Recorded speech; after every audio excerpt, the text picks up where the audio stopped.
Alright guys, I want to make a quick video shout out here for this awesome channel, Valuetainment, and Patrick and his team. They do some really amazing analysis, and I highly recommend you guys watch this video here on the 15 federal minimum wage.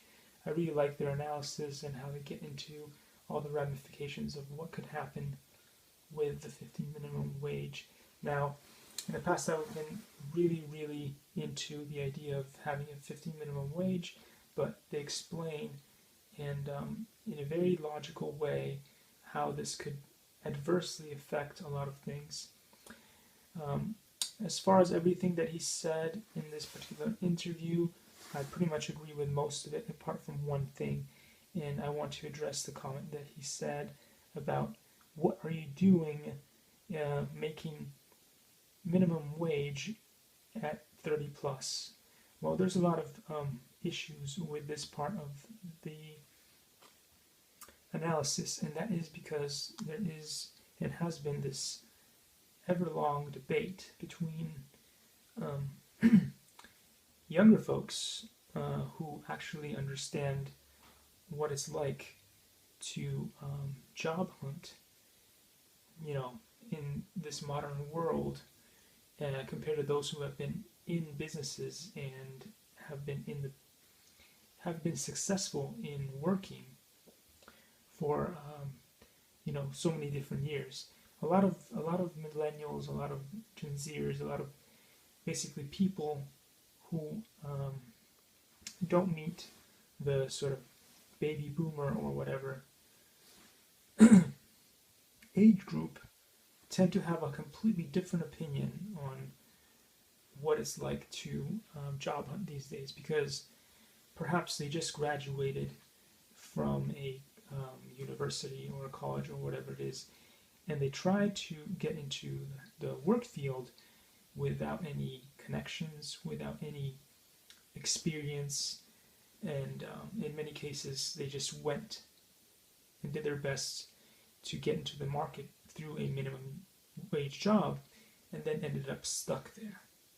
And the reason for that is that it's a completely new ball game, and so anybody who's had experience looking for jobs and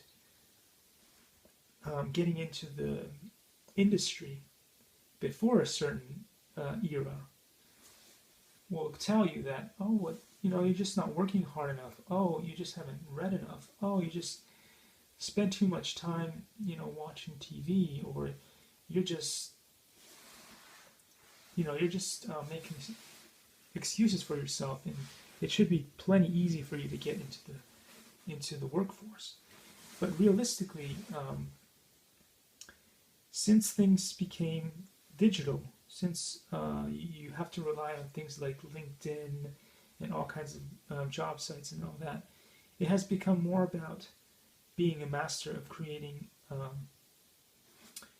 your resume online with all kinds of keywords and this and that. And not everybody's good at that, and not everybody is capable of creating themselves an amazing CV that will actually be recognized by the system. So a lot of people got so frustrated by just sending out their resume into a black hole and never getting any callbacks, or just not having what the ever more complicated and bar-raising job market has become these days. So, for instance, there's a lot of regulations and gatekeepers, and you need like now everybody needs a certain degree to be able to get a job that pays more, and not everybody has one. So let's say you spent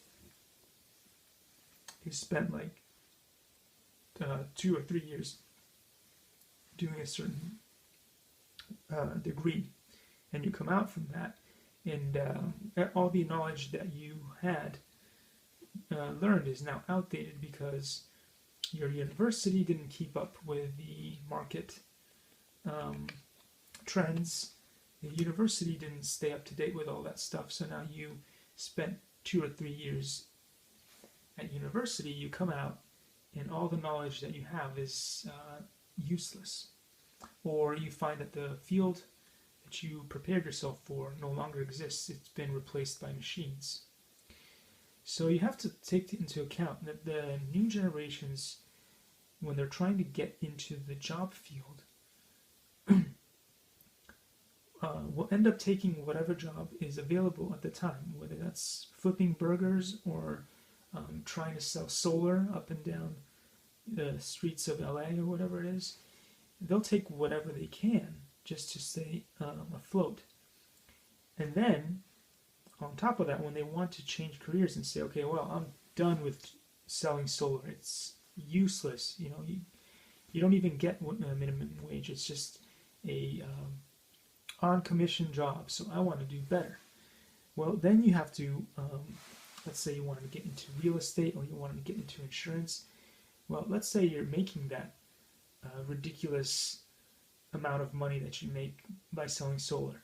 Now, with whatever money that is, you need to spend extra to get certified to sell real estate or get into an insurance company, or if you want to do something even more specialized, you need to actually do a degree or whatever. So now you're asking these people, especially those, for instance, who may not be super competitive, because if you are someone who is super competitive, no matter what job you go into, whether it's minimum wage or whatever, and you're super competitive and very good at communication and very good at making friends, whatever, basically an extrovert, you may be working at a pizza shop for a few years, and before you know it, you meet somebody at the pizza shop and they're doing something else and they like you and you end up working for them. But what about all the introverts? What about all those people who aren't good at communication? What about those people who just want a job and they just want a very, very simple, basic life? Well, they're not going to be good at going from a pizza place into something else.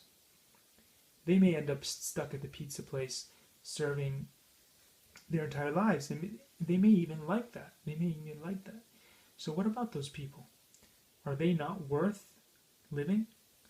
Because when you create jobs that don't pay enough, then you're basically saying that whoever works those minimum pay jobs doesn't really deserve enough money to live.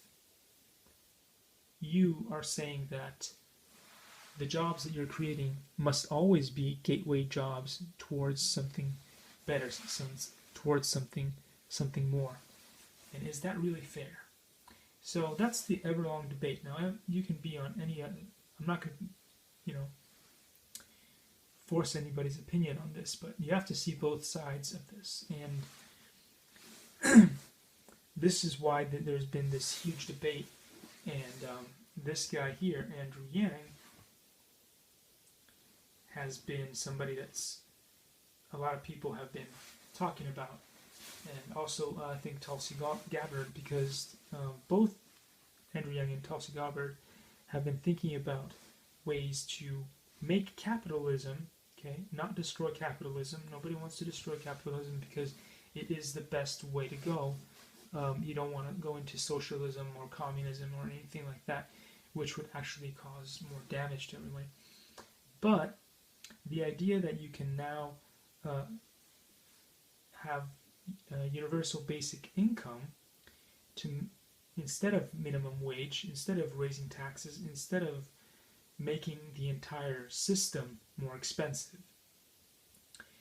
If you added a minimum wage, if you added universal basic income, then you could help all those people who are not super outgoing, extroverts, super cutthroat, and competitive people. You would actually allow capitalism to work for more people, and actually in that case work for everybody.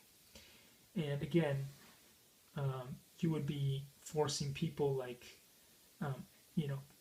Bezos, Amazon, the richest people in the world, basically, big tech and a bunch of special interests, just to pay a little bit more for everybody, instead of making it, because with the minimum wage, moms and pop shops and a bunch of the little people are going to be squeezed to death um, by these